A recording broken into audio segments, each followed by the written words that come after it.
Bismillahirrahmanirrahim. Alhamdulillahirrabbilalamin. Wassalatu wassalamu ala ashrafil anbiya'i wal mursalin wa ala alihi wa sahbihi ajma'in. Okay. Assalamualaikum warahmatullahi ta'ala wabarakatuh dan selamat sejahtera. Hai, apa khabar semua? Cikgu harap anda sihat dan ternanti-nanti video Cikgu Zazu untuk PDPR pada kali ini. Okey. Alhamdulillah, kita berjumpa sekali lagi dan cikgu berjaya menyiapkan tugasan untuk memberi perkongsian kepada anda semua. Semoga ilmu yang disampaikan ini akan diberkati dan cikgu minta anda semua sharekanlah ilmu ini kepada rakan-rakan anda yang akan mengambil STPM pada tahun ini. Okey, baiklah. Semoga usaha anda semua, usaha murni ini menjadi asbab untuk anda cemerlang dalam STPM. Okey, baiklah. Sebelum cikgu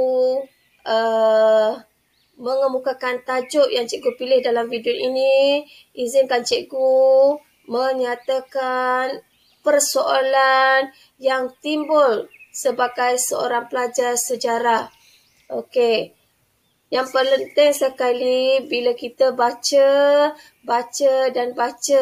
kita tak boleh faham ya. Kita tak boleh faham, kita susah nak ingat. Dah baca banyak sangat tapi tak faham. Kita mengantuk. Okey, bila baca kita mengantuk ya. Ini adalah persoalan, antara persoalan yang biasa sebagai seorang pelajar. Okey, apa yang perlu anda buat ialah pertama sekali minat. Anggap buku ini sebagai buku yang menarik. Dah bila minat, kita dah baca, kita faham ya. Apabila kita dah faham, kita cuba buat nota ringkas. InsyaAllah, usaha anda ini akan berbaloi. Okay, baiklah, cikgu akan terus kepada tajuk kita pada kali ini. Cikgu memilih tajuk tema 4 iaitu nasionalisme dan pembentukan negara bangsa. Cikgu fokus kepada bab 15.4 di mana tajuk dia tentang India, iaitu reaksi masyarakat tempatan terhadap perluasan kuasa Barat. Cikgu khususkan terhadap tajuk Dahagi India 1857. Anda boleh buka buku teks muka surat 318 hingga 327. Okey, baiklah. Apa yang anda perlu tahu dan perlu faham berkaitan dengan tajuk ini, iaitu jika anda dah baca semua, anda boleh jelaskan hasil pembelajaran ya. Anda boleh jelaskan faktor-faktor yang menyebabkan tercetusnya peristiwa Dahagi India 1857. Kemudian anda boleh cerita secara kronologi peristiwa Dahagi India 1857 dan boleh terangkan kesan peristiwa Dahagi, dan akhir sekali anda boleh menjelaskan faktor-faktor kegagalan Dahagi.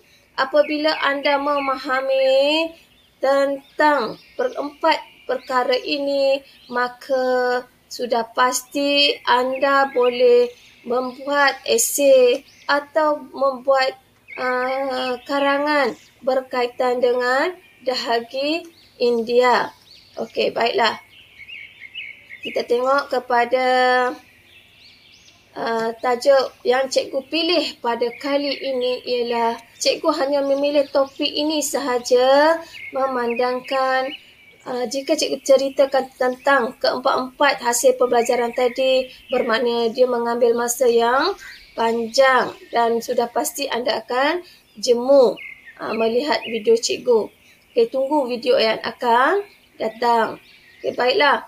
faktor-faktor anda boleh lihat dari aspek sosial, politik dan juga ekonomi.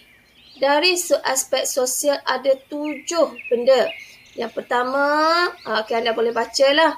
Yang kedua, yang ketiga dan sampailah yang ke-7. Tetapi cara menjawab, cikgu akan pilih ya. Nanti anda akan tengok seterusnya.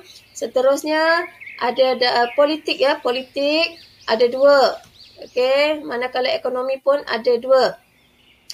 Okey, kalau kita tak baca tentang faktor peristiwa ini, sudah pasti kita tidak tahu. Jadi, subjek sejarah ni cikgu tekankan perlu baca. Bila baca, makin kita baca timbul perasaan yang ingin tahu. Dan bila kita tahu dan kita faham, kita akan rasa seronok. Dan ingat, tak perlu hafal fakta pun bila kita sudah faham. Okey, baiklah. Cikgu akan tunjuk kepada anda cara nak menjawab soalan pertama dan soalan kedua tadi. Bila nak masuk di akhir penulisan pendahuluan, anda kena jawab. Okey, kalau soalan bincangkan faktor-faktor yang membawa tercetusnya peristiwa dahaki di India pada tahun 1857. Antara faktor-faktor tercetusnya peristiwa tersebut ialah penghapusan amalan suti dan tugi, perasaan dendam sepoi-sepoi, kes senapan rifle Royal Enfield dan dasar pengihakan British. Antara yang cikgu pilih lah. Okey, untuk soalan kedua pula. Okey, baiklah. Cikgu akan tunjuk kepada anda cara nak menjawab soalan pertama dan soalan kedua tadi. Bila nak masuk di akhir penulisan pendahuluan, anda kena jawab. Okey, kalau soalan bincangkan faktor-faktor yang membawa tercetusnya peristiwa dahaki di India pada tahun 1857. Antara faktor-faktor tercetusnya peristiwa tersebut ialah penghapusan amalan suti dan tugi, perasaan dendam sepoi-sepoi, kes senapan rifle Royal Enfield dan dasar pengihakan British. Antara yang cikgu pilih lah. Soalan yang kedua ni, payah sikit pelajar cakap ni. Kalau soalan yang kedua ini, anda tengok bincangkan dekat belakang. Seolah-olah dia macam soalan sejauh manakah. Anda perlu jawab. Okey. Berakhir dengan ayat yang penerangan tadi, anda kena buat memang benar bahawa, kena sokong ayat ni, memang benar bahawa pertembungan budaya merupakan faktor yang menyebabkan tercetusnya peristiwa dahaki. Namun, terdapat juga faktor-faktor lain iaitu faktor politik seperti pengilhakan dan pengenalan peraturan dalam ekonomi turut menyebabkan tercetusnya dahaki. Anda kata tak nak tulis pengilhakan pun tak apa. Dan mana, namun terdapat juga faktor lain iaitu faktor politik dan ekonomi. Sudah berhenti.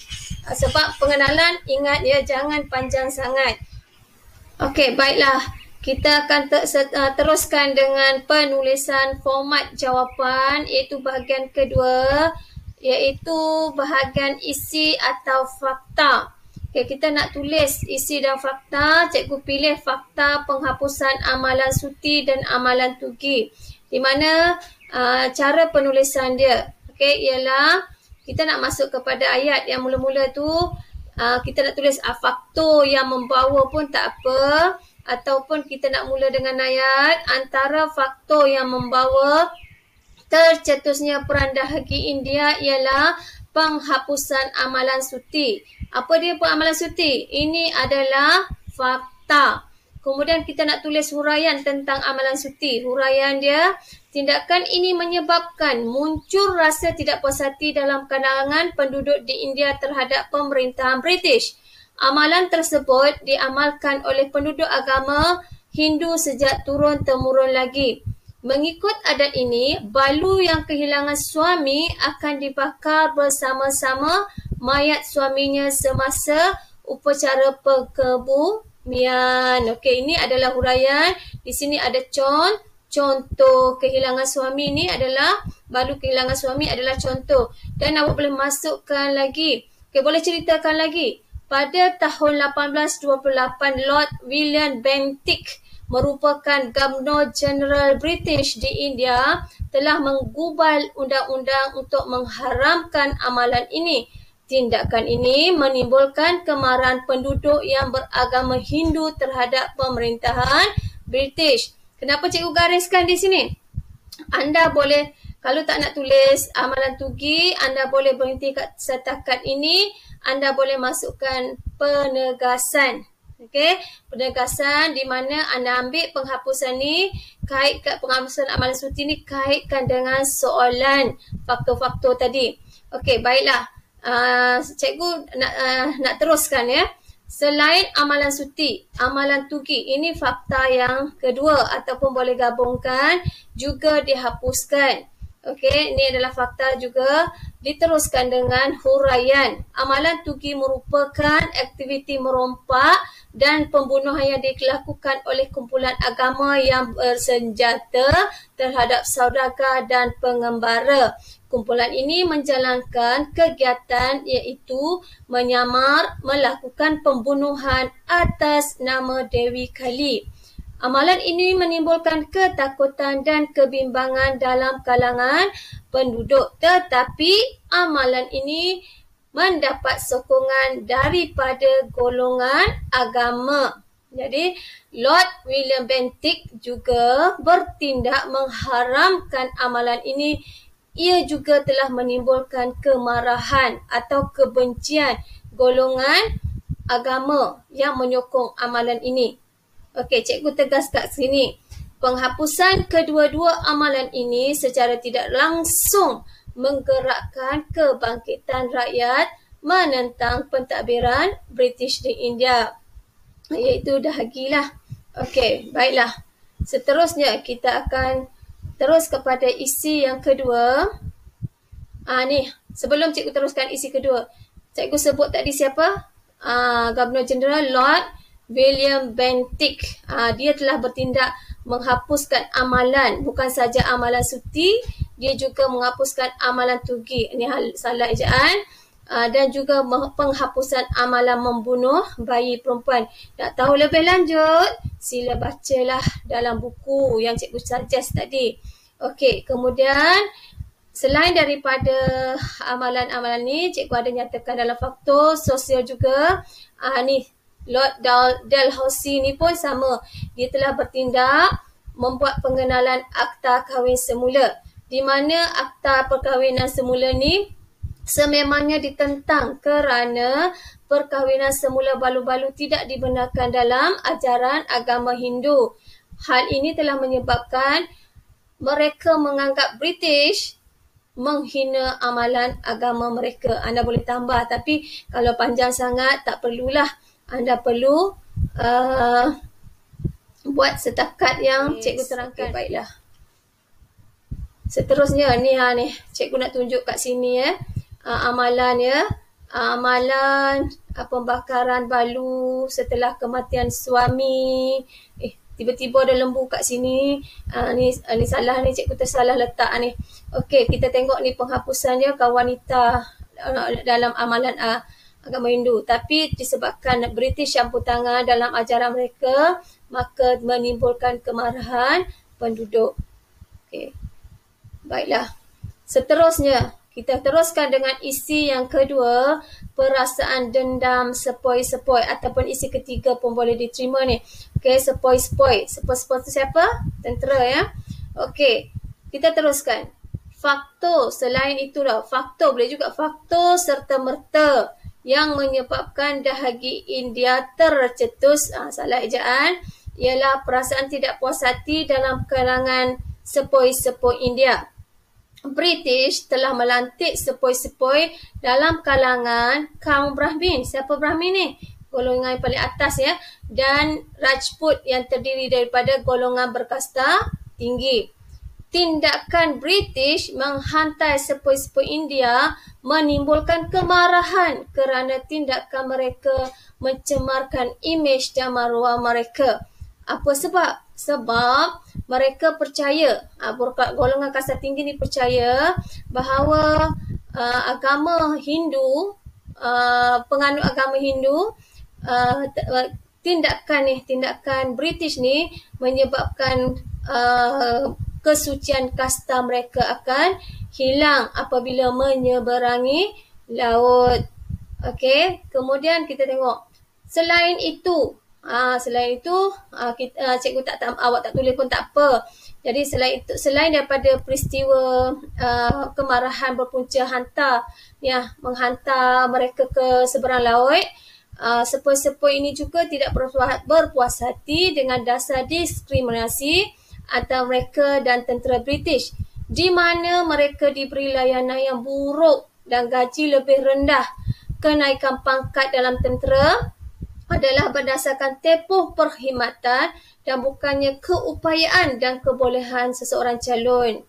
Dalam pada itu anda boleh lihat penglibatan British dalam perang Crimea memberi keyakinan kepada sepoi-sepoi bahawa mereka dapat mengusir orang British dari tanah air mereka dengan mudah. Ini adalah antara cerita. Kalau panjang sangat, pandai-pandailah anda. Nak ambil kat sini pun boleh, nak tambah kat sini. Kita kalau tidak huraian kita lebih sikit, tak apa. Yang penting panjang dia, jangan kurang daripada 8 Okey, kemudian kita tengok ayat penegas dia. Oleh itu jelaslah bahawa perasaan dendam sepoi-sepoi India menjadi punca segera dahki India pada 1857. Okey, ini adalah faktor. Di sini anda boleh letaklah. Selain itu, faktor serta-merta cikgu tak terlupa nak letak, boleh. Tapi boleh juga faktor lain yang menyebabkan, boleh. Ayat ni pun boleh. Yang penting ada kesinambungan ayat. Cikgu kata nak cantik, gunakan penanda wacana. Okay, seterusnya. Kita tengok. Okey, yang ketiga Baiklah. Seterusnya isi yang ketiga adalah berkaitan dengan kes senampang rifle Royal Enfield. Okey, kita tengok isi dia macam mana kita tulis. Okey, guna penanda wacana. Selain itu, kemarahan tentera terhadap pentadbiran British memuncak apabila mendapat tahu bahawa minyak yang digunakan untuk membersihkan rifle Royal Enfield mengandungi minyak lembu dan babi. Sepoi-sepoi yang menggunakan senapang tersebut perlu menggigit hujung peluru yang disapu dengan minyak lembu dan babi. Sepoi Hindu, okey, sensitif lembu untuk orang Hindu dan orang Muslim adalah babi. Jadi tindakan British itu menyebabkan mereka menganggap muslihat British menentang kebudayaan mereka dan sebagai langkah mengkristiankan mereka. Secara tidak langsung, isu senapan ini menjadi salah satu faktor membawa terjadinya peristiwa dahagi di India. Okey, cikgu pilih yang terakhir, ada dalam dasar politik itu dasar pengilhakan. Okey, dasar pengilhakan. Apa dia dasar pengilhakan? Yang dibuat oleh siapa ni? Okey, kita tengok gambar tadi dah ada. Anda mesti kenal siapa dia tu. Akhir sekali, dasar pengilhakan yang diperkenalkan oleh Lord Dalhousie menyerancakkan penentangan penduduk India terhadap penjajahan British. Menurut dasar ini, Lord Dalhousie telah merampas hak dan kedaulatan pemerintah tempatan dengan mengilhakkan wilayah-wilayah ditadbir oleh mereka. Menerusi dasar ini, Lord Dalhousie mengilhakkan beberapa buah wilayah seperti Punjab, Carnatic, Tanjore dan lain-lain lagi lah. Awak boleh tengok, boleh baca. Sambapur pun ada. Okey, dasar ini menjejaskan maruah pemerintah tempatan sehingga menyebabkan putera-putera raja seperti Nana Sahib ni, Nawat, Raja Tajur menentang British. Siapa Nana Sahib ni? Adalah anak angkat Bajirao pemerintah Peshawar, di mana tidak berpuas hati dengan tindakan British membatalkan bayaran pencen yang patut diberi kepadanya serta merampas tanah milik ayahnya. Tindakan British tu menyebabkan Nana Sahib ni membenci British, sehingga beliau sendiri, baginda sendiri memberi sokongan kepada dahki India. Okey, jadi penegasan di sini sesungguhnya dasar pengilhakan adalah salah satu faktor berlakunya peristiwa dahki di India pada tahun 1857. Anda boleh buat sesungguhnya dasar pengilhakan menjadi menyebabkan tercetusnya peristiwa dahki dan sebagainya. Ambil isi dalam ni dan ambil ayat dalam soalan. Okey, cikgu harap anda fahamlah apa yang perlu dibuat. Okey, akhir sekali kesimpulan. Kesimpulan di mana kesimpulan cikgu dah bagi tahu ini adalah isi dalam soalan dalam fakta tadi, tapi anda boleh juga menceritakan tentang apa yang berlaku ya. Kesimpulannya dahagi India merebak ke seluruh India. Ini peristiwalah pihak Inggeris merasa terancam dan cuba melumpuhkan kebangkitan masyarakat India. Maka pada bulan Julai 1858 dahagi India berjaya ditamatkan. Maharaja Delhi beserta putera-puteranya ditangkap dan ditembak. Tengok zalimnya. Okey, di mana awak tengok? Di sini tak ada dalam fakta tadi. Tapi anda boleh buat kat sini cerita tentang dahagi sebab kita ada dalam soalan dahagi India. Dan di sini anda boleh nyatakan apa yang berlaku selepas dahagi. Okey, dahagi India ini adalah kesan. Ini dahagi India menjadi titik tolak permulaan semangat mengusir penjajah daripada tanah India. Walaupun usaha tersebut, tetapi ia telah menjadi detik terpenting dalam sejarah penentangan masyarakat India terhadap pihak Inggeris. Ini adalah konklusi yang awak buat dalam kesimpulan ni dahagi ni. Okey. Jadi itu sahaja. Semoga apa yang cikgu sampaikan memberi kefahaman kepada anda semua. Okey, baiklah. Apa yang cikgu nak nyatakan kat sini, sumber cikgu ambil daripada sumber ini. Ada 5 tambahan. Sebelum ni cikgu guna yang 4 sahaja.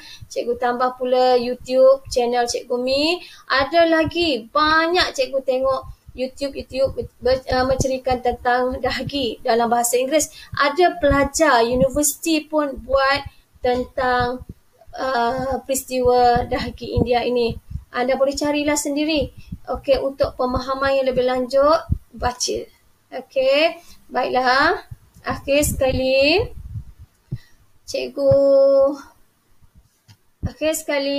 okey, jangan lupa kongsikan ilmu ini agar anda beroleh kejayaan dalam STPM, insya-Allah.